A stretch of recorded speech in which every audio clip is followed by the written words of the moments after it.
Hindi lang mga Pilipino ang todo suporta kay Atisa manalo sa Miss Universe 2025 preliminary competition.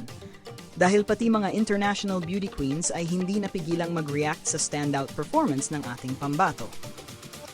Isa na rito si Miss Grand International 2022 Isabella Menin na spotted sa audience na tuwang-tuwa at napapasigaw habang pinapanood ang pasarela ni Atisa.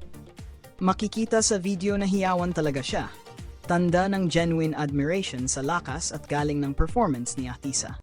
Mapapansin din na katabi mismo ni Isabella ang Vice President ng Miss Grand International Organization, Madam Teresa Marco. At tulad niya talagang napasigaw din si Madam Teresa nang lumabas si Atisa sa stage. Sa isang clip, maririnig pa sila na sabay na sumisigaw ng Philippines, habang pumapalakpak at nakangiti, na tila proud na proud sa ipinakitang husay ng ating kandidata.